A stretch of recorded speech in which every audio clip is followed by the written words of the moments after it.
네, 우리 오늘 묵상 본문 해당하는 이사야서 18장 1절에서 7절까지 함께 우리 마중물 새벽 예배 가운데 나누시도록 하겠습니다.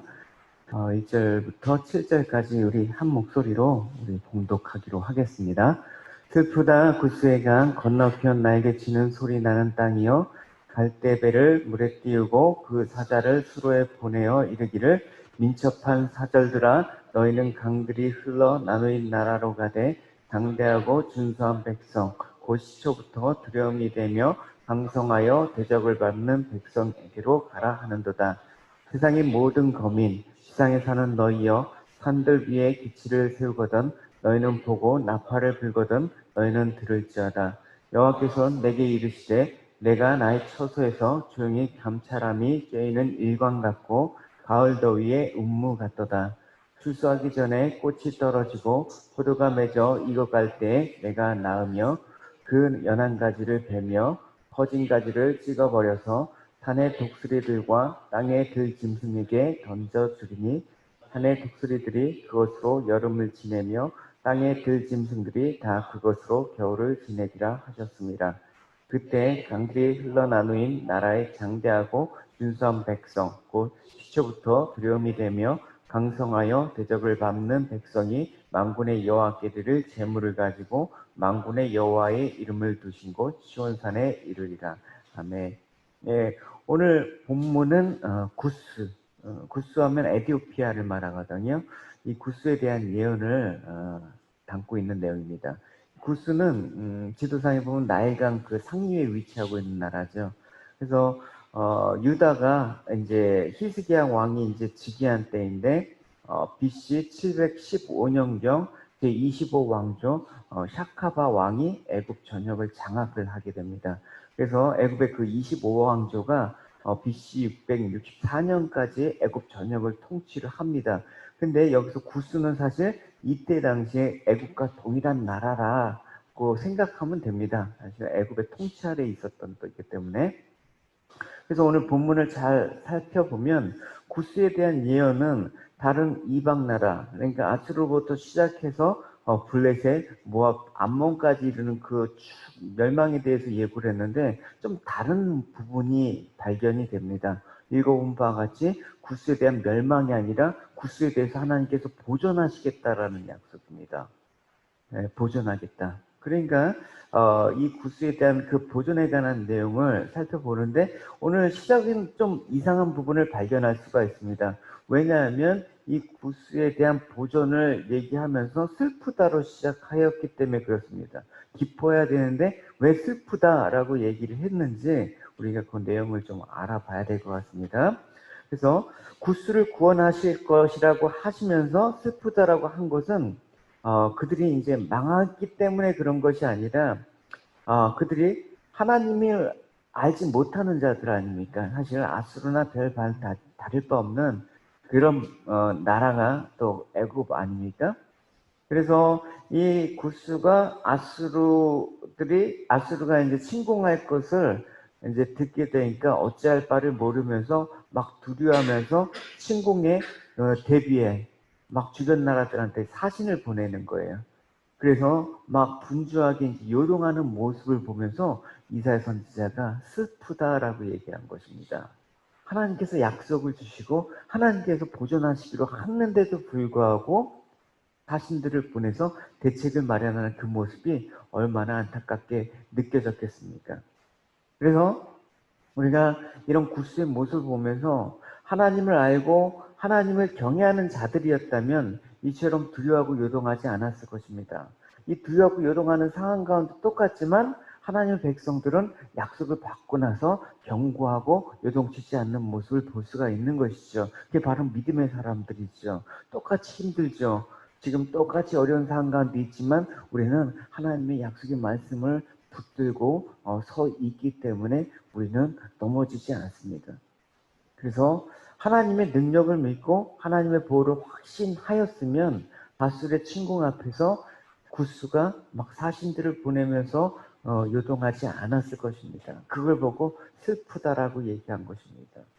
우리가 슬픈 일이라는 게 바로 세상에 대해서 슬퍼하는 그 일이라는 게 바로 그런 것입니다. 어제 얘기했듯이 그게 바로 하나님께 속한 근심이라고 얘기했어요. 왜 저들 가운데 하나님의 슬픔, 하나님의 결국 이 세상을 멸하실 것이라는 그 소식을 듣고도 저렇게 살려고 발버둥 치고 분주한 그런 모습을 보면서 이사야 선지자의 마음도 우리가 느낄 수가 있죠. 슬프다. 저게 인생이 아닌데, 저게 전부가 아닌데, 저들의 소망이 잘못된 건데 우리는 슬퍼해야 되는 것입니다. 그래서 하나님을 이제 모르기 때문에 당연하다라고 생각을 할 수가 있습니다. 그래서 하나님을 경외하지 않는 그 구스들은 자신의 당면한 문제들을 스스로 해결하기 위해서 이제 대책을 세우는. 왜냐하면 아수르 그 당시 마건에게는 너무나 역부족이었거든요. 그러니까 두려워하고 소동하는 것은 당연하죠. 그러니까 하나님을 모르는 자들 다 이와 같다라는 것입니다. 하나님 모르는 자들은 시시로 닥치는 위기 앞에서 두려워하고 요동하기 마련입니다. 한마디로 말해서 삶 자체가 늘 불안하고 고통과 슬픔 속에서 계속해서 잡으러안석인 모습을 볼 수가 있는 것입니다.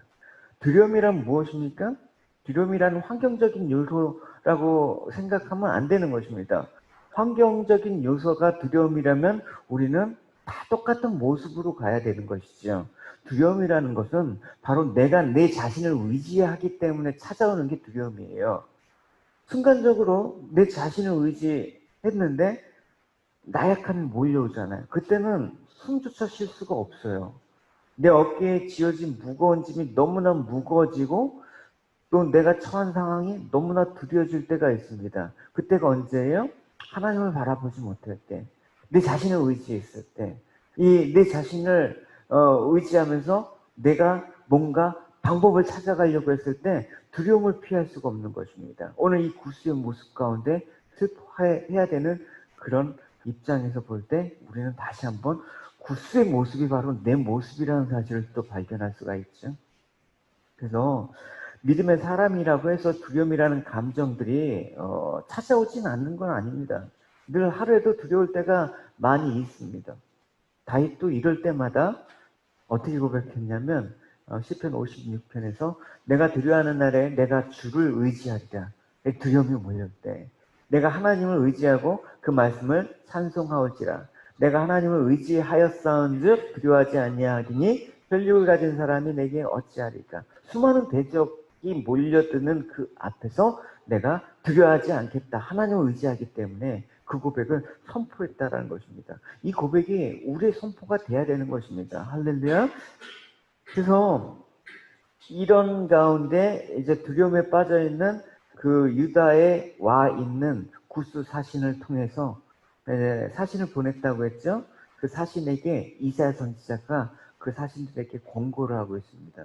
2절에 이렇게 있습니다. 우리 같이 한번 읽어볼게요.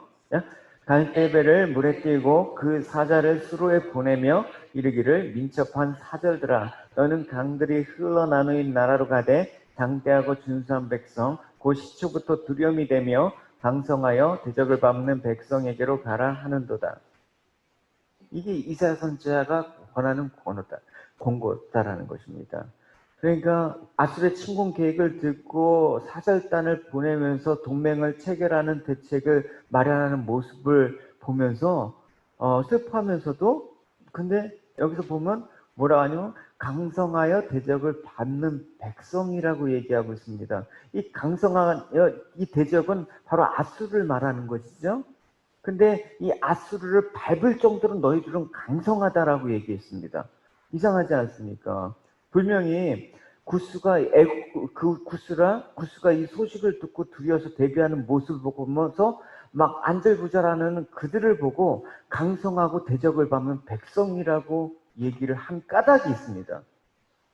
그래서 왜냐하면 구스가 너희들이 실제적으로 잠재적인 능력이 있어. 열심히 싸우다 보면 이길 수 있는 잠재력이 있기 때문에 너희들은 강성해. 뭐 이런 차원이 얘기한 게 아니죠.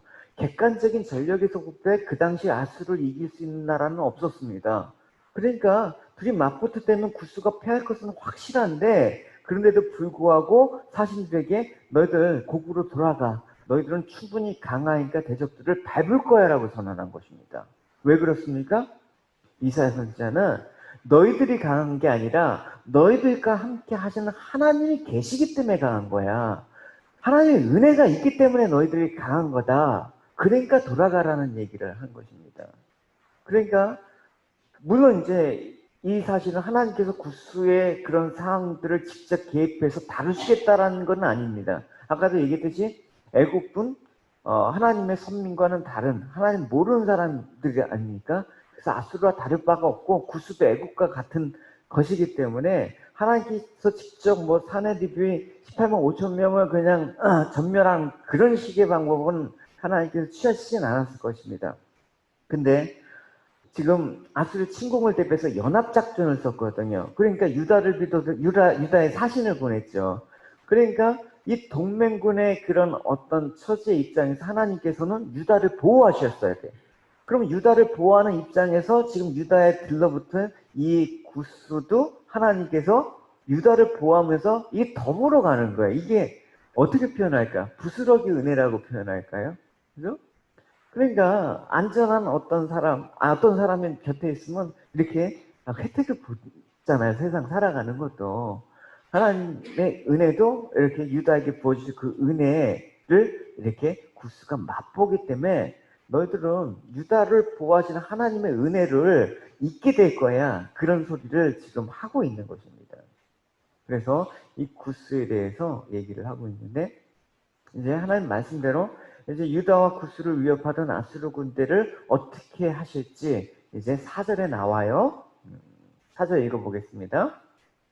여호와께서 내게 이르시되 내가 나의 처소에서 조용히 감찰함이 쬐이는 일광 같고 가을 더위의 운무 같다. 쬐이는 일광과 가을 더위의 운무는 뭘 상징하냐면 아주 조용한 거예요.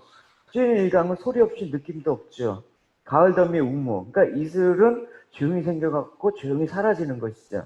그러니까 하나님의 일하심이 이와 같은 성격이 있다라는 것입니다. 그러니까 유다를 침공한 아수르에 대한 하나님의 계획과 인사가 조용한 가운데 이루어질 것이다. 이런 사실을 통해서 우리가 알아야 될 것은 뭐냐? 하나님은 모든 일을 급하게 처리하지 않는다라는 것입니다. 하나님이 급하실 이유는 하나도 없죠. 왜냐? 하나님 작정하신 대로 되기 때문에 완벽한 때에 모든 것도 이루시기 위해서 하나님께서 어느 한 부분만 보지 않습니다. 우리가 보는 시야와 하나님 보는 시각은 확실히 다른 것이죠. 하나님께서는 당신의 계획에 따라 조용히 처리하시죠. 종종 우리는 하나님께 도움을 구할 때 어제 얘기했죠. 왜라는 대답을 하죠. 그래서 왜라는 대답에 하나님 침묵하시면 우리 하나님이 우리 곁에 계시지 않은 것처럼 또 하나님이 우리를 잊어버리신 게 아닌가라는 의심이 들 정도로 그렇게 할 때가 있습니다. 아니 하나님은 이 사람들을 개입 안 하시고 아무 일도 안 하시나 그런 생각을 할 때가 있습니다. 또 특별히 우리가 기대했던 일들이 이루어지지 않았을 때, 뭐 위험에 처했거나 또 뭐 안타까운 얘기지만 또 영부 형제 가정 가운데 또 그런 또 소식이 들리거나 우리가 기대했던 일이 이루어지지 않을 때가 분명히 있습니다.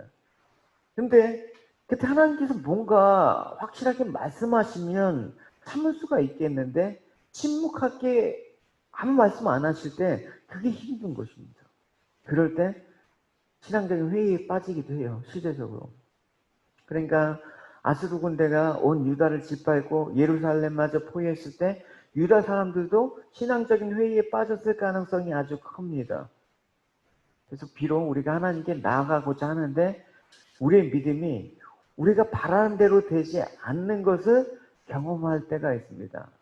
믿으면 다 된다. 되죠. 근데 믿어도 안 되는 경험들을 하게 할 때는 어떻게 하는 거예요? 난 분명 믿었는데 안 되면 어떡할 거예요?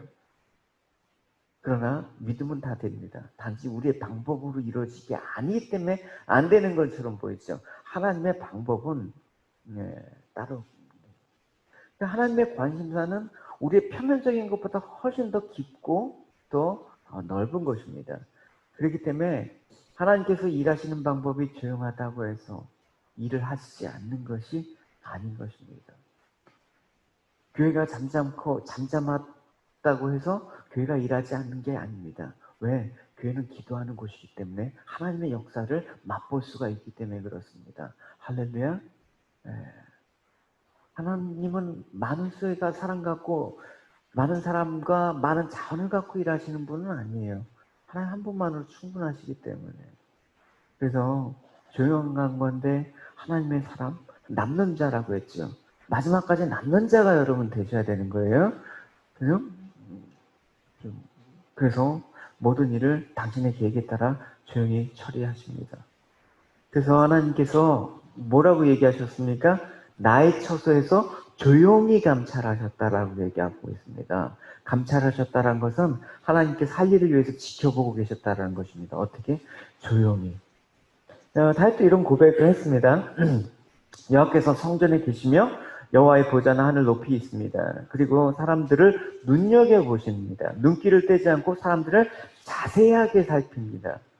하나님께서 성전에 계시다는 것은 멀리 계시지 않고 우리와 동행하신다라는 믿음의 표현입니다. 또한 하나님이 계획대로 일을 진행하고 계시다라는 의미입니다. 그럼 어떻게 진행하시는지 오늘 본문의 5절과 6절 읽어봅시다. 시작. 추수하기 전에 꽃이 떨어지고 포도가 맺혀 익어갈 때 내가 낫으로 그 연한 가지를 베며 퍼진 가지를 찍어버려서 산의 독수리들과 땅의 들짐승들에게 던져주리니 산의 독수리들이 그것으로 여름을 지내며 땅의 들짐승들이 다 그것으로 겨울을 지내리라 하였습니다. 여기서 연한 가지와 퍼진 가지는 막 세력을 확장하고 있는 아수르를 가리키는 것입니다. 그래서 그걸 베고 찍어버린다는 것은 아수르의 세력 확장에 치명적인 타격을 가하겠다라는 말씀입니다. 그리고 여기서 주의할 말씀은 뭐냐? 추수하기 전에 꽃이 떨어지고 포도가 맺혀 익어갈 때 그렇게 하신다라는 것입니다. 그러니까 하나님께서는 지켜보시다가 악인들에게 결정적인 심판을 행하실 때 그때가 바로 있는데 그 이유가 무엇이냐? 포도 열매가 맺혀 익어갈 때 그렇게 하신다라는 것입니다. 예수님께서 들판을 가라다 가라지가 이렇게 있는 거 보고 그거 쭉정이가 가라지 그 쭉정이 알고 그 쭉정이를 보고 제자들이 저거 뽑을까요? 이렇게 하는데 놔둬라. 괜히 온전한 거 상할까봐 놔둬라. 마지막 때 되면 내가 다 뽑아서 그거 처리하겠다라는 것입니다. 그러니까 그 포도 열매가 익을 때까지는 악인이 필요한 것. 악인이 없으면 우리 손금이 안 다듬어져. 나를 괴롭히는 아수르가 없으면 나의 모난 거, 나의 이게 못된 성품이 안 다듬어지니까 하나님 백성답게 성숙할 때까지 저수도 필요한 거야. 그러니까 놔둬. 이렇게 얘기하신 겁니다. 그러니까 여러분 오늘도 직장에서 주변에서 나를 못 살겠구나 아수르 같은 사람이 있으면 내가 성숙되어질 때까지 하나님께서 놔두신 아주 귀한 존재다. 원수를 사랑하셔야 되는 것입니다. 그래서 이 열매라는 것은 무엇입니까? 이 열매는 바로 하나님께서 악인을 심판하실 때 열매라는 것은 결국 하나님의 남은 자를 이제 온전케 하시는 그 일을 하는 것. 어제 말씀드린 것 같이 하나님의 경영이 완성되는 것, 이루어지는 걸 뜻하는 것입니다. 그러니까 하나님 목적을 거두실 때까지 여러분 우리가 보기에는 잠잠하시고 일하시지 않는 것처럼 보이더라도 결정적인 때가 이룬 모든 것들을 이루십니다. 할렐루야. 여러분 조급해하지 마십시오. 당황해하지 마십시오. 우리가 하나님이 거두시고자 하는 열매가 무엇인지 다 알지 못하지만 하나님 계획을 다 알 수는 없지만 어제 소경을 인도하는 거 얘기해 줬잖아요. 우리는 그냥 그때그때 하나님께서 인도하신 대로 순종하면서 가기만 하면 된다는 것입니다. 결국 이 아수르부터 해갖고 수많은 나라를 하나님께서 이게 세계를 경영하신 까닭은 결국은 유다를 징계함으로써 순수하게 연단한 이후에 아주 유다를 하나님의 백성답게 만드는 하나님의 계획이란 말입니다. 우리가 눈에 보이는 것, 겉으로 드러나는 것, 섣불리 판단하는 경향이 있습니다. 좀 더 강한 것 찾고, 좀 더 높은 것 찾고, 좀 더 많은 것을 바라보고 흠모하고 부러워하며 두려워하기도 합니다. 그에 비해서 하나님 행사는 사람의 눈에 드러나지 않으니까 조용히 숨어서 일하기 때문에 답답하고 조급함이 있다고 하더라도 이걸 통해서 혼탁한 세상과 이 준동하는 세상 가운데 흔들리지 않도록 하나님께서 조용히 작업하신 것입니다. 같이 흔들 때, 여러분 우리가 덜 성숙할 때 같이 악인이 흔들리면 우리도 다치니까 하나님께서 우리가 성장할 때까지 놔두시는 거예요.